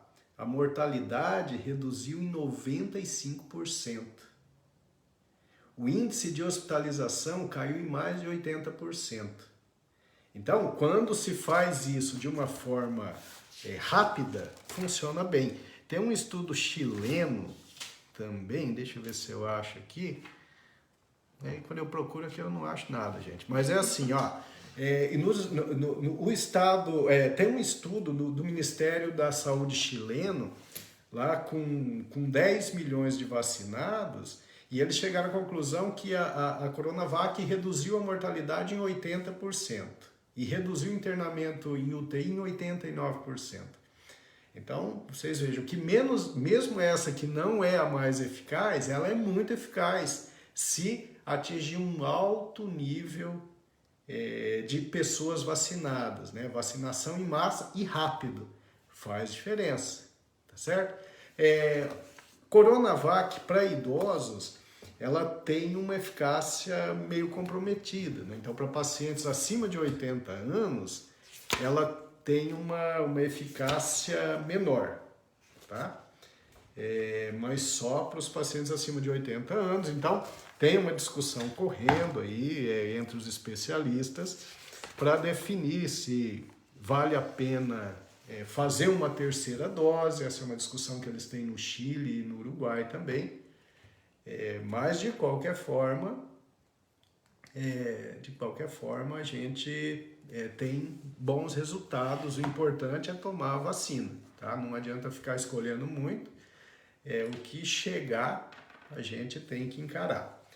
Aí a outra que nós temos é a vacina da AstraZeneca, né? Produzida em Oxford, que aqui no Brasil ela é também produzida pela Fiocruz. Ela tem um mecanismo diferente, né? A AstraZeneca ela utiliza um vetor viral, um adenovírus que não é patogênico, não causa doença no indivíduo. Então, esse adenovírus ele vai até a célula e estimula a célula a produzir a proteína spike, que é a proteína do vírus, e aí o seu organismo produz anticorpos, e esses anticorpos, então, vão te proteger contra o vírus. O detalhe lá da Coronavac, que eu não falei, mas todos nós sabemos, é que são 2 doses. A primeira dose, a segunda você toma entre 21 a 28 dias. Alguns estudos mostram que se você tomar depois de 28 dias, então a proteção ela é mais significativa, ela é maior. Tá? Da AstraZeneca, a eficácia já é bem melhor. A eficácia média da AstraZeneca é de 70%. Então, isso significa que se você entrar em contato com alguém com Covid-19, a sua chance de pegar é 30%, menor que se você tivesse vacinado com a Coronavac. São 2 doses, né? Também, só que no caso da AstraZeneca são 3 meses de intervalo entre uma e outra. Se você pegar o vírus, a sua chance de evoluir com sintoma é em torno de 20%, 10%, bem pouquinho. Os estudos dizem que há uma redução de 100% na prevenção de casos graves. Então, vocês vejam que a AstraZeneca ela já tem uma capacidade maior de imunizar, né? Complicações dela. Bom, há algum tempo atrás a gente começou a ter aqueles problemas de eventos trombóticos, né, em alguns pacientes, algumas pessoas da Europa. Na época, a Itália, a Alemanha, eu acho que a Espanha pararam de utilizar a AstraZeneca, e aí a Agência Europeia de Medicamento fez um levantamento daqueles casos de trombose e chegou à conclusão que valia a pena continuar usando, que o risco era muito pequeno perto do tamanho do benefício que ela proporcionava. Tá? Então, É uma vacina realmente boa. Bom, aí a outra que nós temos é da Pfizer, Pfizer-BioNTech. Essa é a que eu queria ter tomado, né? Essa já é uma vacina mais sofisticada, ela utiliza uma técnica de RNA mensageiro, né? É uma vacina que ela tem um processamento que, por incrível que pareça, é mais barato e mais rápido, mas exige mais tecnologia de engenharia genética, tá? A desvantagem da distribuição dela é a temperatura de conservação, né? Ela tem que ficar entre as 60 e 90 graus negativo. Então, exige uma certa estrutura para fazer a conservação. E a eficácia dela é excelente, né? A eficácia da vacina da Pfizer é de 95%, muito alta. E reduz a infecção sintomática em 97%. Mesmo que você pegar o vírus, você tem 3% de chance de ter algum sintoma, né? Olha que interessante, tudo que eu estou falando aqui das vacinas, eu estou falando que ela protege, ela reduz a mortalidade, mas tem chance da gente pegar. Então vejam bem, como que pode a gente pensar em tirar a máscara porque se vacinou? Não pode, né? Você pode estar vacinado e você pode pegar o vírus, não ter sintoma porque está vacinado, mas você transmite.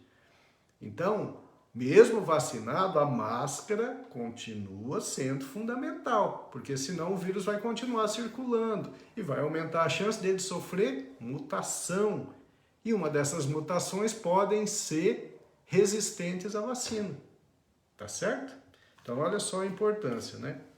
Aí nós temos a vacina da Janssen, que é da Johnson & Johnson, que é muito boa também. Essa é dose única.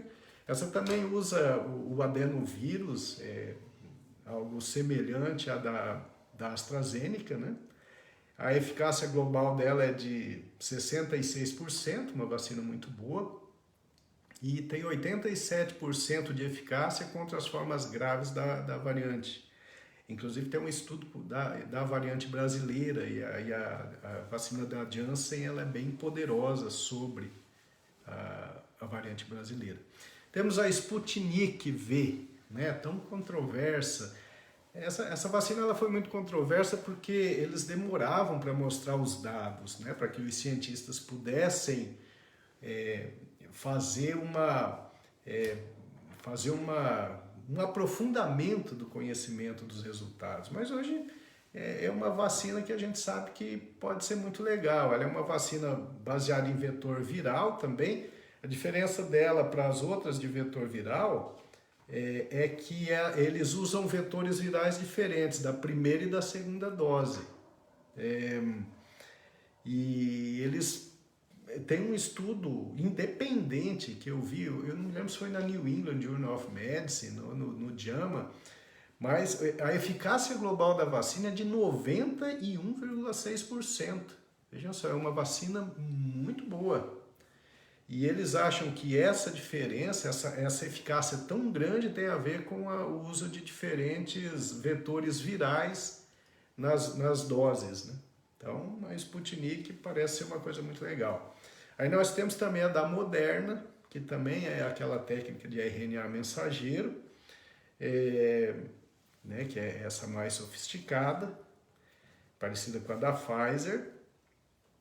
E o armazenamento tem que ser a menos 20 graus Celsius, também precisa ser congeladinha. Eficácia de 94,1%, gente, olha, Moderna. Eles usam muito na União Europeia e nos Estados Unidos eles têm usado muito também. Nos Estados Unidos eles usam muito da Pfizer e da Moderna. Legal, né? Então, isso é para vocês, para os amigos da live, saberem detalhes das vacinas. Interessante, né? E o pessoal está dividindo aqui, né? Algumas pessoas dizendo, né? Quem tomou AstraZeneca, Pfizer, dividindo os sintomas também, aquilo que sentiu. Algumas pessoas Sim. não tiveram reação, outras pessoas já tiveram uma reação um pouquinho mais importante. Sim, a reação, principalmente da AstraZeneca, ela Sim. tende a ser mais forte. Isso não é de todo ruim, né? Isso significa que é uma vacina mais imunogênica. Ela estimula mais o seu sistema de defesa. E algumas pessoas têm muitas reações, né? Eu vi muita gente tendo reação, mas essa reação é passageira. Lógico que não é fácil. Algumas pessoas têm muita dor de cabeça, têm diarreia, têm febre. Eu tive uma paciente que começou a ter falta de ar, mas isso dura ali um dia, dois e acabou. E a pessoa está imunizada. Então, a gente precisa ter muito medo do Covid e não da vacina. A Juliane Lobo, por exemplo, ela tomou a AstraZeneca. Foi a que eu tomei também. E ela estava dividindo que teve muitas dores no corpo, Sim. mas que mesmo assim ela ficou muito feliz por ter tomado a vacina. E eu acho que o pensamento é esse. Certíssima. Né? Ó, o Adnan Roger está participando Adnan, aqui. E dando boa noite pra gente e pergunta, levando em consideração todo o meu histórico, qual o dano em relação à vacina, em específico a AstraZeneca, ele poderia ter? E ele disse que tomou a AstraZeneca, mas não teve reação nenhuma. Então, não tem uma orientação nesse sentido, Adnan, né? Porque você tem uma neoplasia, né? Não tem nenhuma orientação. Inclusive nos pacientes que têm imunodepressão significativa, mesmo assim não há nenhuma reserva em relação à vacina. O problema é que se você não tiver com o seu sistema imunológico preparado, às vezes você não vai produzir os anticorpos necessários. Então não porque a vacina vai te fazer um mal, não é isso. Mas se você tiver com a imunidade muito baixa, por exemplo, os pacientes fazendo quimioterapia, aí eles tomam uma vacina, sei lá, da Pfizer, da AstraZeneca. Tem algum risco? Não, porque ali não tem vírus vivo atenuado, nada disso. O problema é que, às vezes, você não vai conseguir produzir os anticorpos necessários para te defender quando entrar em contato com o vírus. Tá? Mas não tem nenhuma contraindicação para vacinar A, B ou C, não. Tem que tomar. E a Daniele Barzon, ela pergunta se nós vamos continuar tomando vacina nos próximos anos, como o H1N1. Então, sim, eu tenho certeza disso. Tenho certeza, porque a gente conhece pouco das vacinas ainda e a gente não sabe por quanto tempo a vacina vai dar essa proteção, né? Então, os estudos vão sendo feitos. Mas certamente vai ser necessário reforço. Esse reforço pode ser com a mesma vacina, mas tem alguns estudos utilizando vacinas diferentes para estímulo de imunidade. Até agora, os estudos que eu acompanho são estudos que mostram que um perfil de segurança muito bom, mesmo tendo a mistura das vacinas, com melhora da capacidade de defesa. Então, tudo isso é algo em estudo.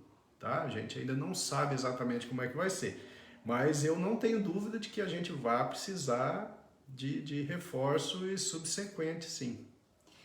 E a Ione Guidini também está participando. Boa noite, querida, Ione. Abraço. E ela diz que, além dos efeitos da infecção pelo vírus, né, temos que pensar também nas consequências de procedimentos e tratamentos realizados para curar aqueles com doenças graves. Porque para os médicos tudo é muito novo, não é? Sim, sim. É uma pergunta retórica, né? É isso aí, Ione. Que é tudo muito novo. Só que a gente está mudando muito isso, né? Porque a experiência é muito grande. Num país como o Brasil, em que a gente tem um número tão grande de casos, os serviços médicos e as sociedades de especialidade vão agrupando esses casos, vão observando. Então, muita coisa mudou, sabe? Eu sei que é muito técnico, mas, por exemplo, em intensivismo, na UTI, logo que os pacientes começaram a entrar em insuficiência respiratória, se usava um tanto de volume corrente que a gente usava habitualmente para os pacientes que faziam insuficiência respiratória. Hoje a gente sabe que aquele volume não era o adequado, que a gente tem que usar um volume menor, um volume corrente menor, porque a expansibilidade pulmonar no Covid está muito reduzida. A gente descobriu o momento exato de botar o corticoide, a gente sabe dos riscos enormes das complicações tromboembólicas, né, com alterações de coagulação. Então a gente sabe hoje qual o melhor anticoagulante a ser usado, qual o momento que ele deve ser introduzido. A gente sabe, avaliando os exames gerais, qual o risco maior do paciente, então em que parte a gente vai se concentra mais, se é na parte inflamatória, se é na parte de distúrbio de coagulação, se é na parte de insuficiência respiratória, enfim. Dentro da medicina, a gente está se adequando e o tratamento está ficando melhor para os pacientes graves. Agora, com essas diretrizes da Conitec, né, que vai eliminar muito da discussão sobre qual remédio usar, em qual momento usar. Então, a medicina tem evoluído nesse aspecto. E hoje em dia é assim, a gente está em contato com o mundo todo. Né? Então, a gente sabe, por exemplo, quais são os critérios que o Albert Einstein utiliza, que o Sírio-Libanês utiliza. Como eu disse para você, toda terça-feira os médicos que tiverem interesse e forem credenciados podem assistir a live da Journal American Medical Association com os melhores especialistas do mundo falando sobre os detalhes desse assunto. Toda semana tem evolução, tem avanço. Então, para o médico que quer estudar, que se interessa, puxa, o tratamento tem mudado muito. É claro que existem alguns que não se interessam tanto por estudar, mas eu diria que a grande maioria busca por informações, tá? Informações que vão uniformizando o tratamento. O Marcelo Higino tá terrível hoje, viu? Outra pergunta difícil, Marcelo? Ele disse que tomou AstraZeneca às 9 horas da manhã, que disseram pra ele que ia dar uma febre à noite. Que nada, tomei 3 taças de vinho antes de dormir. Se deu febre, ele disse que nem sentiu. Nem notou, né? Perfeito, hein? Esse exemplo não é legal. Mas eu tinha que ler porque é muito engraçado, meu amor. Sim, não, mas a grande maioria que toma AstraZeneca não tem. Na minha equipe de trabalho, dos meus funcionários, todos tomaram AstraZeneca. Só uma teve reação, que teve febre, teve dor. A maior parte não tem reação, né?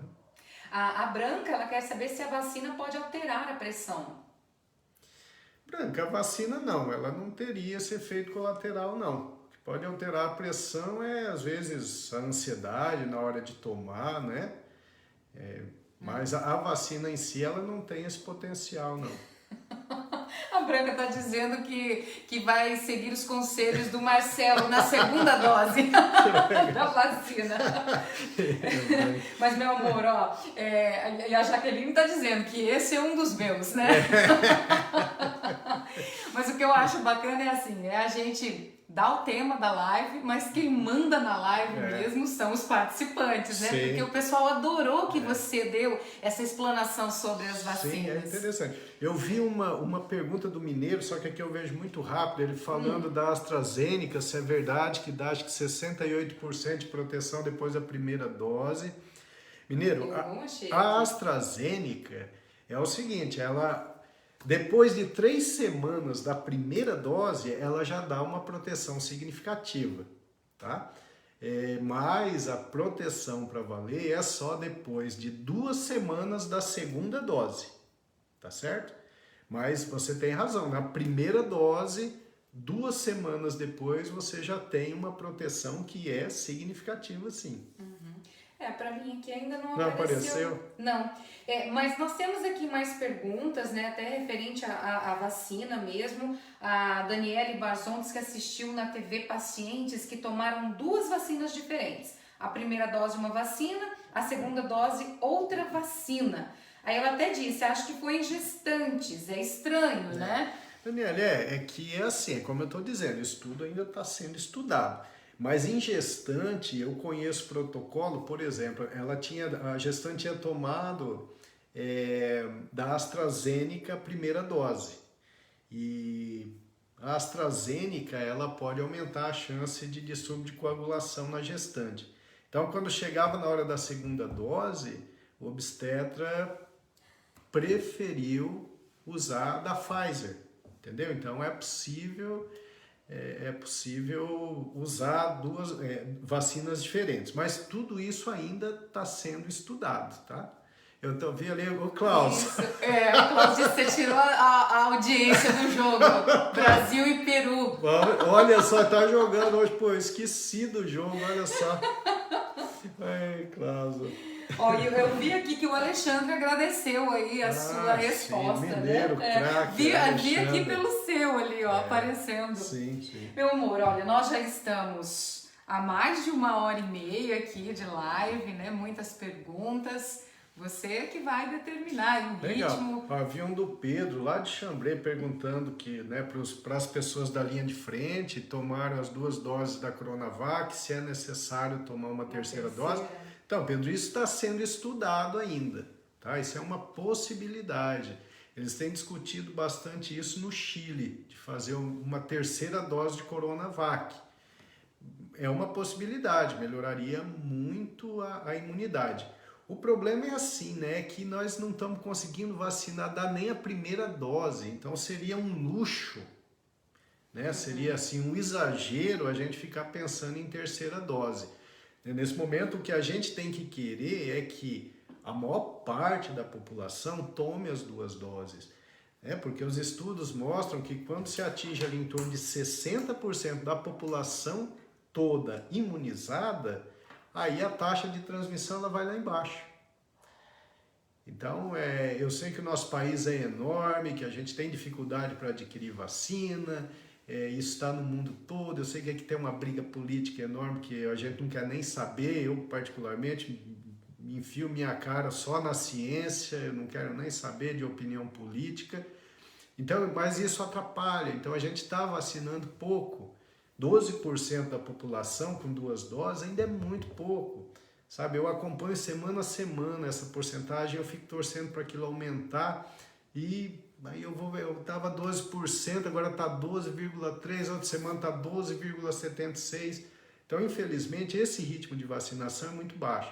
Então, seria um exagero a gente ficar já, nesse momento, discutindo uma dose adicional. A gente tem que torcer para que a maior parte da população consiga as 2 doses o mais rápido possível. A Juliane Lobo acabou de avisar, tá? Gol do Brasil! Oh, quem fez, Juliane? Quem fez? Ela disse que tá de olho nos 2. Mas tem muita gente aqui parabenizando, meu amor, pela uma live. coisa legal aqui, ó, que eu li num artigo científico da doutora Susan Bueno, da Universidade do Chile. Ela é a professora titular de imunologia da Universidade do Chile. Ela falou uma coisa muito interessante. Ela escreveu assim, ó: em vez de comparar vacinas, os governos devem priorizar vacinar todo mundo. Porque se tivermos as melhores vacinas e não forem para todos, tampouco irá adiantar. Entendeu? O que a gente precisa é vacinar um monte de gente. A gente não precisa ficar discutindo a vacina A, B. A gente tem que... É uma questão de saúde pública, de imunização de grande parte da população. Esse vai ser o segredo nada. Essa vai ser a atitude, junto com as medidas de prevenção, para a gente ter uma redução da taxa de transmissão e voltar a uma vida mais próxima do que tínhamos, né? A vacina para todos, né? A Daniele Barzon usa essa hashtag aqui e, na verdade, é o nosso grande desejo, né? Isso é importante, né? Gente, olha, nem falei do assunto e a gente já está aqui há 1h47 minutos. Meu amor, tá chegando cada pergunta boa aqui. Pode fazer, meu amor. Ó, a Edinalva mesmo, né? Edinalva lá de Najá, Edinalva Junqueira, diretora, né? Querida, do colégio onde eu estudei. Padre Anchieta, né? Onde eu estudei, fui professora também. Legal. E ela quer saber a sua opinião sobre a volta às aulas presenciais na situação atual. Eu falei que a pergunta era boa. Essa pergunta é danada, hein? É que tem tantos fatores envolvidos, né? Eu tinha uma opinião sobre isso, aí eu vi um estudo da ONU, eu vi algumas pessoas da ONU falando, né, sobre o que está acontecendo no mundo com a falta das aulas, né, com os alunos longe da escola, o quanto isso traz de prejuízo, que a gente vai pagar um preço alto no futuro por causa disso tudo. Bom, mas é o seguinte, eu acho que volta às aulas precisa acontecer junto com um programa de vacinação muito bom, muito eficaz, principalmente para os professores, né? Bom, aí você diz, bom, então tudo bem, os professores se protegem e os alunos, eles vão tocar a vida ali. O problema é que, na criança, a doença é menos sintomática, né? É muito comum as crianças terem e não apresentarem sintomas. Só que essas crianças transmitem o vírus. Então elas vão ficar transmitindo entre elas. E isso aumenta a chance de mutação viral, né? De surgir novas variantes. Então, a criança vai voltar à aula? Vai, a gente está vendo que é inevitável, vai voltar. Então, vai ter que se investir muito, e eu sei que isso é muito difícil, mas vai ter que se investir muito nos cuidados de distanciamento, de álcool gel, de uso de máscara. O protocolo de biossegurança. O protocolo de biossegurança seguido à risca. Agora, cá entre nós, é possível fazer isso com crianças de 8, 10, 12 anos? Né? Crianças ativas que correm para lá e para cá, que querem brincar de pega-pega. Vai ser muito difícil, muito difícil. Né? Então, eu não sei mais se eu sou contra ou a favor. A princípio, eu era totalmente contra. Depois que eu vi esses estudos da ONU, da Unesco, mostrando que o prejuízo para as crianças realmente é muito significativo, eu entendi que tem que olhar de vários lados. Né? Então, eu acho que vai voltar. Se vai voltar, então, tem que, primeiro, imunização perfeita dos professores. E depois, o protocolo de biossegurança seguido à risca, investir profundamente nisso. E tem também que pensar nesse protocolo de segurança também no transporte escolar, né? Porque Sim. não é o protocolo de segurança, biossegurança, ele pode ali funcionar bem na escola, mesmo tendo um número de funcionários escasso, que não consiga, assim, dar conta, né, de todos os cuidados que uma escola precisa ter, por mais que a gente esteja ali atento, suando, lutando, né, percebendo todas as necessidades, mas não é só a hora que o aluno chega na escola, né? Tem aquele momento fora do portão, quando ele vem do transporte escolar também. Então, tudo isso são questões que a gente precisa pensar. Sim, é muito complexo, né? É complexo. Muito complexo. E essas crianças que não vão para a escola, elas não aglomeram, elas não brincam com outros e trocam os vírus também, né? É uma situação muito difícil, realmente muito difícil. Mas vai voltar, eu acho que isso é inevitável, né? E aí a gente tem que torcer para que as medidas sejam tomadas de forma adequada. E eu gostaria muito de ver os professores vacinados. Eu também. Os professores e todos os brasileiros. E todos os brasileiros, é isso aí. Meu amor, eu acho que tá bom, não tem mais pergunta aí? Meu amor, na verdade, tem várias perguntas, né? Assim, que já ficaram entre todos os nossos boa noites, os elogios. As pessoas estão aqui agradecendo demais essa live de hoje, porque tirou muitas dúvidas, né? Que legal, as pessoas, por mais que a gente esteja aí passando, né, por todo esse processo, né, tudo é muito novo, e algumas coisas estão sendo esclarecidas, mas as dúvidas, elas surgem, né, principalmente nesse momento em que a gente ouve tantas coisas, né, tantas opiniões aí sobre o assunto. Então nada como ter um profissional que tem estudado tanto, né, sobre isso como você, para estar esclarecendo, né, essas dúvidas aqui na live. Então o pessoal está te agradecendo e eu acho que a gente tem que continuar mesmo, né, falando sobre isso. Tem muitas perguntas sobre a questão da memória por aqui, questão sobre o enfraquecimento muscular. Nós vamos falar sobre tudo isso na próxima live. A outra live a gente vai falar quase nada dessa fase aguda, tá? A gente já vai passar para a parte da síndrome pós-Covid, porque aí eu tenho vários estudos interessantes aqui para mostrar para vocês, para falar para vocês, tá certo? Eu acho que é isso, né, meu amor? Olha, desculpe aí as pessoas que a gente não conseguiu dar boa noite. Hoje teve muita gente que entrou aqui na live, contribuiu, mandou aquelas mensagens carinhosas que a gente adora ouvir. Muito obrigada a todas as pessoas que disseram que adoraram me ver aqui. Olha, mas ela é linda, né? É tão linda. Ai, meu Deus. Que bonitinho. Então, muito obrigada pelo carinho de todos vocês. Isso aí. Aí E a gente continua. nós vamos continuar. Tá? Provavelmente não na próxima segunda, mas na outra. Só que a gente vai fazendo as chamadas, vai passando o dia que a gente vai fazer para vocês. Eu já vi até um comentário de uma pessoa que disse que vai assistir a live novamente, né? Legal, porque gente, tem muita assiste. gente que pergunta para ela sobre os assuntos discutidos na live e a gente, né, gostaria de lembrar, aproveitando esse momento, que a live ela fica ali no nosso perfil, né, no Facebook, mas ela também vai para o nosso canal lá no YouTube, que é Dr. Milton CR Medeiros, e a gente pede para que vocês também se inscrevam no nosso canal também, acionem lá o sininho para estar atento. O positivo, que é sempre muito importante, dá essa moralzinha lá pra gente. Os interessados também nos livros, né, meu amor? Podem estar procurando no livro. Aí é só entrar em contato com o André, falar que é da live, e aí os 3 primeiros livros meus a R$10. O Miltinho hoje não está aqui, ele está assistindo com o Caio lá em cima. Eles estão assistindo. O ambiente está um pouco improvisado, né, meu amor? Mas a gente vai melhorar. Gente, abraço, muito obrigado pela atenção, tá? Adoramos vocês e vocês são a razão pela vida longa da live, aí 1 ano já, né? E vamos seguindo, vamos passando boas informações para vocês. Beijão para todo mundo, boa semana, um beijão para todo mundo que vai assistir a live depois também. Mas que meu tá amigo sempre com a Adeni, gente. meu amigo Nilton, meu amigo Ratinho, meu pai, a Neuza, bastante gente assiste depois.